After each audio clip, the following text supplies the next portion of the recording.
Welcome to China in Focus. I'm Tiffany Meyer. Our top story: European countries getting tougher in pushing back on China, from trade safeguards to closer ties with Taiwan. We break down what's behind the growing tensions. The Chinese crypto queen behind a $6 billion Ponzi scheme has been sentenced to 11 years in the UK. She's conned more than 100,000 investors. Once a symbol of China's tech power, Jack Ma disappeared from the public eye, but his family's fortune is far from idle. A $25 million London mansion tied to his wife marks just one piece of a sprawling global collection spanning Europe, Asia, and the US. National security concerns in Missouri, where a trailer park with ties to Chinese intel services neighbors a Whiteman Air Force base, home to America's B-2 Spirit bombers. The reporter who broke the story breaks it down.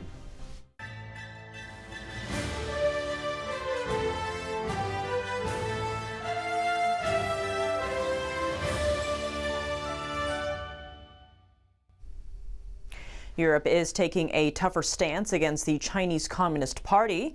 Countries are defending their industries from Beijing's unfair trade practices and deepening ties with Taiwan. On Monday, former Taiwanese President Tsai Ing-wen visited Berlin, warning that Beijing's authoritarian toolkit poses a global threat. She compared China's aggression toward Taiwan and Russia's ongoing war in Ukraine. That message came after Taiwan's vice president made a rare visit to Brussels last week. She called on European lawmakers to stand up to Beijing's growing pressure on the island. That message is resonating. France is now calling on Europe to defend its economic interests. It wants to reduce dependency on China for key materials like rare earths, which are critical for electric vehicles and defense technology. French officials say Europe should remain open to trade, but only on a level playing field. Meanwhile, the UK is scaling back scientific cooperation with China, limiting their partnerships to low-risk areas like health and agriculture. It's part of growing security concerns over China's progress in AI technology and how it could be used for military purposes. As European countries begin taking a tougher stance on China, they're also feeling the impact of its cheap exports. The European Central Bank says it's being driven by Beijing's weak domestic demand rather than U.S. tariffs. These cheap imports have been hurting local producers and prompting calls for stronger trade protections. Altogether, it's a sign that Europe's patience with Beijing's unfair trade practices may be wearing thin. The mastermind of a vast Ponzi scheme in China, now sentenced in the UK for money laundering. UK police say she bought cryptocurrency worth billions of dollars using stolen funds from more than 100,000 investors in China. The mastermind of a vast Ponzi scheme in China was jailed in Britain on Tuesday for over 11 years. And this footage reveals the moment Qian Chemin was arrested in northern England's York last year.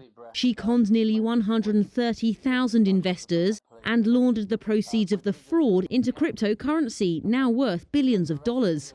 Will Line is from the Metropolitan Police. As part of this investigation, we seized over 61,000 Bitcoin, now worth approximately £5 billion, alongside other non-crypto assets valued at more than £20 million. This currently represents the largest confirmed cryptocurrency seizure anywhere in the world, and the biggest money laundering investigation in UK investigative history by value. Prosecutors said Qian had tried to purchase a villa in Tuscany and high-end London properties to launder the proceeds of her fraud. But it was a 2018 attempt to buy a house that put her on the radar of British police. Many people lost their life savings, and the emotional and financial impact on them was devastating. Today's outcome is a step towards justice for those victims. Qian Chemin pleaded guilty to 2 money laundering charges in September. 2 of her co-conspirators have also been jailed. While the criminal proceedings have finished, there remains a looming legal battle over the fate of the seized Bitcoin and how the victims of the fraud are repaid. British police revealed her 6-year plan, according to her diary: establish an international bank, buy a Swedish castle, and befriend a British duke, and even become the Queen of Liberland, a self-proclaimed microstate in Central Europe. Jack Ma, one of China's most powerful businessmen, has stayed out of the spotlight since his clash with Beijing cost him control of his business empire. But while he keeps a low public profile, Ma's family is quietly expanding its global property portfolio. In London, one of last year's top real estate deals, a historic Belgravia mansion purchased by Ma's wife, was reportedly sold for more than $25 million. That places it among the top 0.4% of property transactions in the city in 2024. When the luxury mansion in London sold last autumn, the buyer's identity was a mystery. Now, the Financial Times reveals it with Cassie Zheng, the wife of Alibaba founder Jack Ma. The 7,900 square foot townhouse used to house the Italian embassy and defense attaché. Today, it's a 6-bedroom home with its own private cinema. The townhouse was listed at a little over $28 million, but sold for $25.6 million. It's ranked as the 34th most expensive sale in London last year and another addition to the Ma family's global property portfolio. The family of Chinese billionaire Jack Ma has developed a taste for ultra-prime real estate across Europe and Asia. They favored properties that offer both privacy and long-term value, with buying activity surging through 2024 and 2025. Beyond a historic London mansion, Ma's wife purchased 3 adjoining shop houses in Singapore's Central District last year, valued at over $34 million. Earlier reports have also linked the family to a French chateau and vineyards, a 28,000-acre estate in upstate New York, and a lavish residence atop Hong Kong's Victoria Peak. National security alarm bells are going off in Missouri. A trailer park with ties to Chinese intel services shares a chain link fence with Whiteman Air Force Base, home to America's B-2 Spirit bombers. Joining us to unpack it all is the author of the report that broke the story, Philip Lenzicki, senior investigative reporter with the Daily Caller News Foundation. Philip Lenzicki, thank you so much for joining us. Great to have you back on the show. Hi, Stephanie. Thanks for having me. Now, you have a new piece out titled U.S. Nuclear Bomber Fleet Shares Fence with Trailer Park linked to Chinese intel-tied fraudsters. First, what in the world? If I'm understanding this correctly, sounds like there's a lot of national security risks and concerns here, but you're telling me there's a fence, that's all that's separating our stealth bomber fleet from, a trailer park that has questionable ties to the Chinese regime. Am I understanding that correctly? Yeah, that's correct. What we found is that there is a trailer park on the north end of Whiteman Air Force Base in Knob Noster, Missouri. So this is a very small town, more or less in the middle of nowhere. Its population is like 2,900 people. And it's, largely supported by the, activities of the military base. And there's a trailer park there on the north end. It's about 25 acres.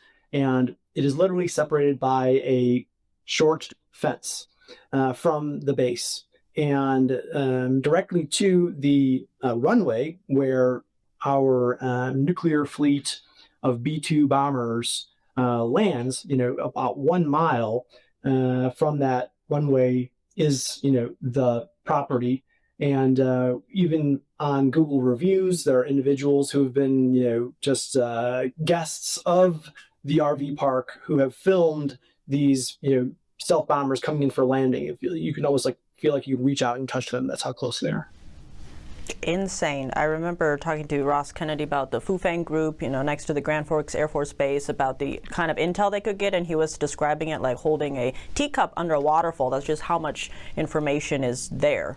Even if it's, say, encrypted and encoded, you can just still get so much information. Like, to your point, you can see basically the Air Force Base. I want to dig into this a bit, though, because you know that according to business records, this property comes with a slew of shell companies that then seem to tie to some questionable Chinese people. Talk to us about that. Digging into the RV park, what we found is that it's immediately controlled by a company called Property Solutions 3603 LP.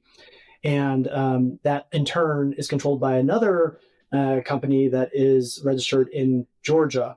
And that company has 2 individuals running it, and they are a Canadian couple who reside in the Vancouver area.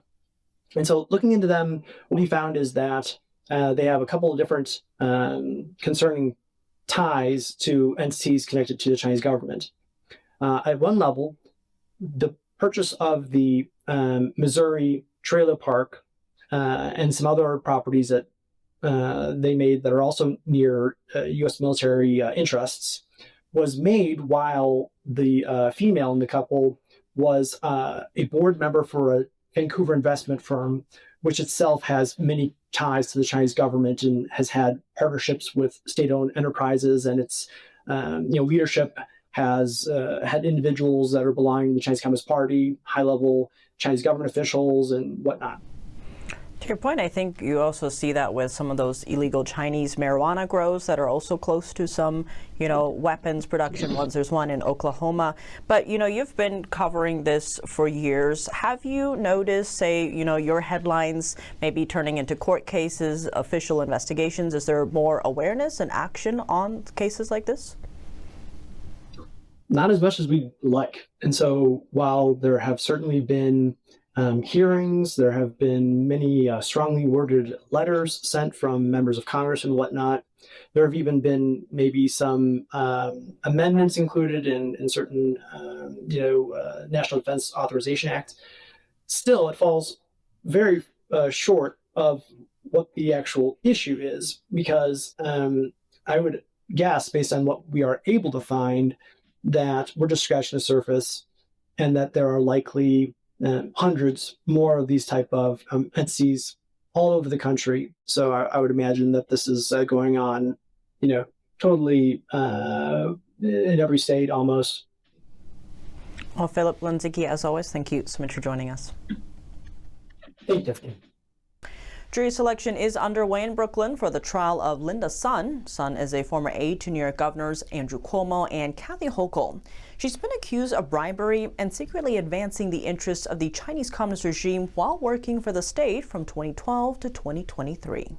Prosecutors say she took millions in kickbacks, directing COVID-19 mask contracts worth more than $40 million to her husband and relatives. They also allege Chinese officials helped her husband launch his export business in exchange for her influence. Court papers say the couple used the proceeds to buy luxury properties and vehicles, including a Long Island home, a Hawaii condo, and high-end cars.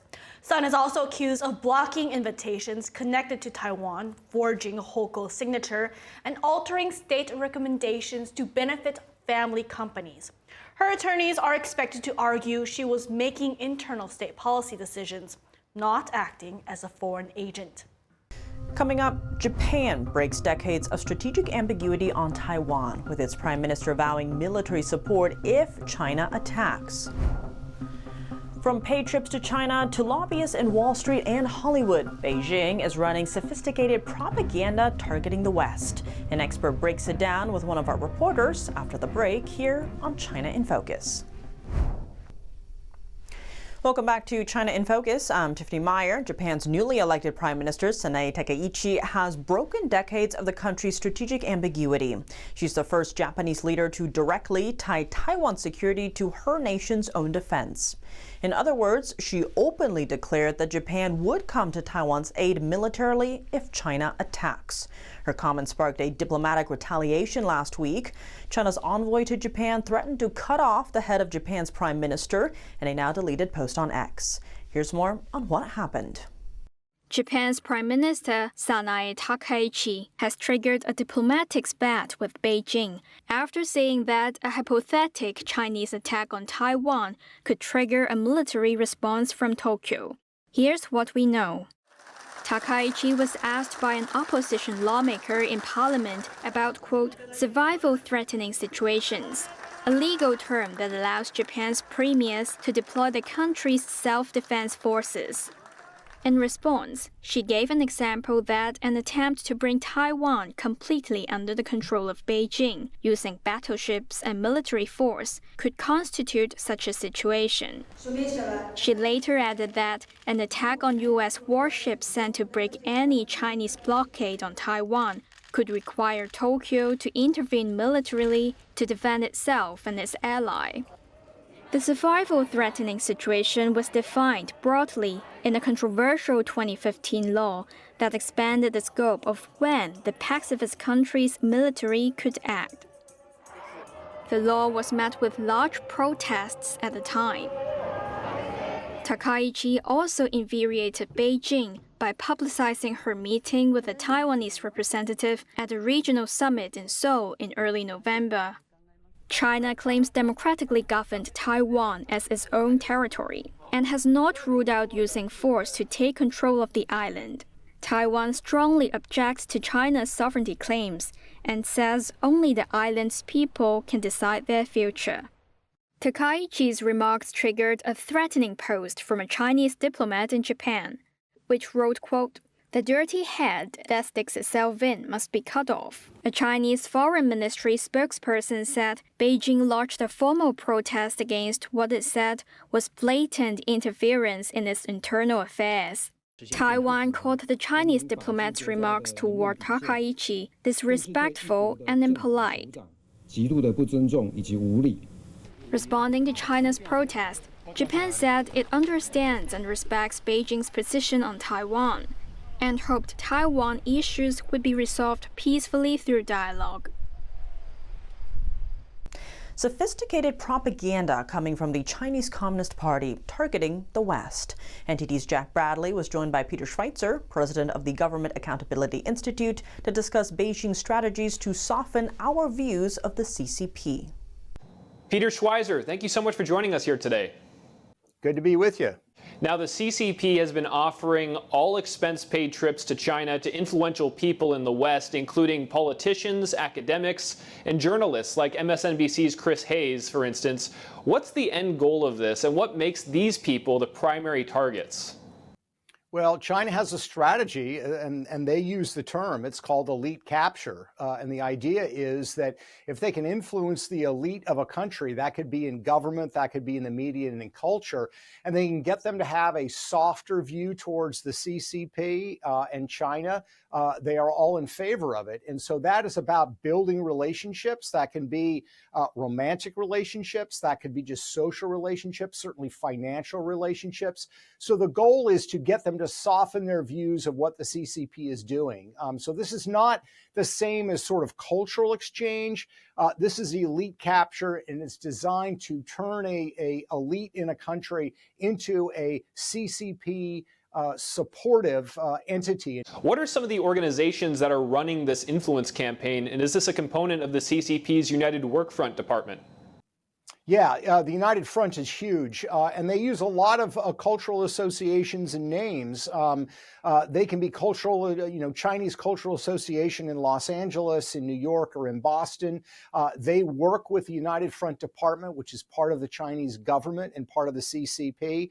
So a lot of times it gets masked as something else. They don't come up and say, come to China, the United Front wants to pay your ticket. It's done in the name of cultural exchange. It's done in the name of face-to-face or people-to-people exchanges, but it's dominated and controlled by the CCP. Again, in the United States and in Europe and in much of the world, you have parts of the private sector, civic culture organizations that do this. That is not the same place in China. So people need to be wary of that. And I think a lot of American elites in particular have this kind of arrogant view that they're smart and sophisticated, and so they're not going to succumb to crude propaganda. It's not crude propaganda that they're looking for. They're very sophisticated in what they want. They call it big help with a little bad mouth. In other words, they know that, some of these people that they capture, some of these elites that they capture are going to have to say bad things about China. That's okay if they're serving the larger purpose of advancing the CCP's interests. Right now, in the bigger picture also, we're in the middle of a trade war with China, in Trump's words. We've seen some former U.S. officials echoing Beijing's position on tariffs. How important is it for the CCP to have insiders peddling its narratives? Yeah, no, this is hugely important. And you saw this in the first Trump term as well, when Trump was looking at putting tariffs on China and took a hard line on fentanyl and other issues in 2017. What did China do? Did they go to the White House and lobby? No. They went to Wall Street, they went to Los Angeles, to the entertainment community, and they went to CEOs, executives on Wall Street and said, hey, look, you want access to our market, you want these good deals, you are going to lobby on our behalf in Washington, D.C. And you see a similar sort of thing taking place now. Look at the debate over TikTok, for example. China is not directly doing a lot of lobbying trying to save TikTok.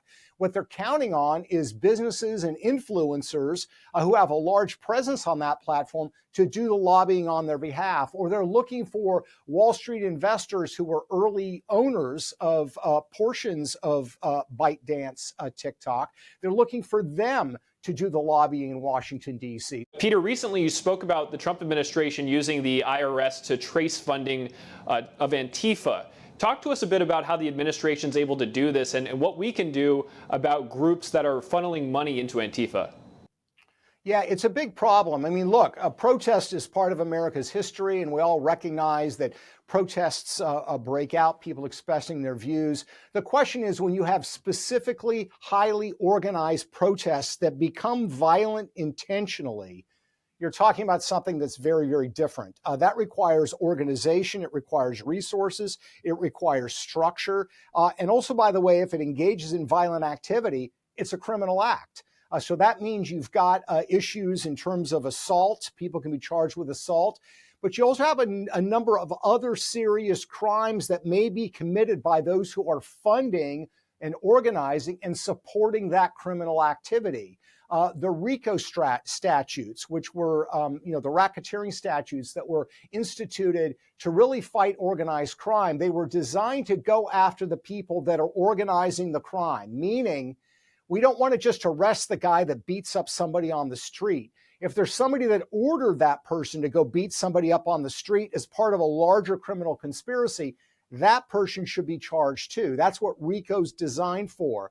So when it comes to these protests, there's a lot of discussion about applying the RICO laws to these organized violent protests. And where does the IRS come into this? Well, a lot of these violent organizations are 501c3 IRS recognized tax-exempt charities, which means they get tax-exempt donations. But it also means that they are under the scrutiny of the IRS if they are violating the law. So my suggestion was, and this seems to be what the Trump administration is doing, is using the IRS as a way to gather forensic information. All right, Peter Schweizer, thank you very much for your insights here today. Really appreciate it. Thanks for having me.